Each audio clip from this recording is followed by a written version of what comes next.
వెనుకబడిన తరగతుల సంక్షేమ శాఖలో అవినీతి ఆరోపణలు ఎదుర్కొంటున్నటువంటి పులివెందుల ఏఎస్డబ్ల్యూఓ అయినటువంటి జ్యోతిని తొలగిస్తూ, అలాగే అవినీతి అక్రమాలకు ఆమె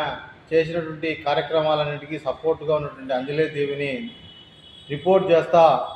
జిల్లా ఇన్ఛార్జ్ మంత్రి బీసీ శాఖ మంత్రి అయినటువంటి సబితమ్మ గారు ఆదేశాలను సంక్షేమ శాఖ హాస్టల్ వర్కర్స్ యూనియన్గా ఏఐటీసీగా మరి ఆమె నిర్ణయాలు స్వాగతిస్తూనే, అలాగే అనతి కాలంలోనే జ్యోతి లక్షల రూపాయలు ఆర్జించినట్లు, ఆమె ఆస్తులు ఉన్నట్లు సమగ్రమైన విచారణ జరిపించి ఆమెను అసలు పోస్ట్ నుంచి తొలగించాలని చెప్పి, డిస్మిస్ చేయాలని చెప్పి ఏఐటీసీగా విజ్ఞప్తి చేస్తున్నాం. అలాగే అంజలాదేవిని కూడా జిల్లాలో వివిధ హాస్టల్లో పనిచేస్తున్న కార్మికులను ఇష్టానుసారంగా విధులకు పోనీయకుండా ట్రాన్స్ఫర్ చేస్తూ డబ్బులు ఆర్జించినటువంటి అంజలాదేవి కూడా పోస్టింగ్ ఇవ్వకుండా సమగ్రమైన విచారణ జరిపించాలని చెప్పి సంక్షేమ హాస్టల్ వర్కర్స్ యూనియన్ తరఫున మరి రాష్ట్ర ప్రభుత్వాన్ని విజ్ఞప్తి చేస్తున్నాము. హాస్టల్ మెనూ కూడా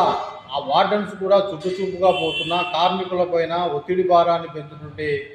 వార్డెన్స్కు సపోర్టుగా ఉన్నటువంటి అధికారులపైన ఇప్పటికైనా జిల్లా కలెక్టర్ గారు సమగ్రమైనటువంటి ఒక సమావేశాన్ని ఏర్పాటు చేసి హాస్టల్లో జరుగుతున్నటువంటి అవినీతి అక్రమాలపైన, లేదా ప్రభుత్వం ఇస్తున్నటువంటి మెనూ ప్రకారం అక్కడ అమలవుతున్నదా లేదా అనేటువంటిది విచారణ జరిపి ఈ యొక్క పటిష్టమైన చర్యలు తీసుకోవాలని చెప్పి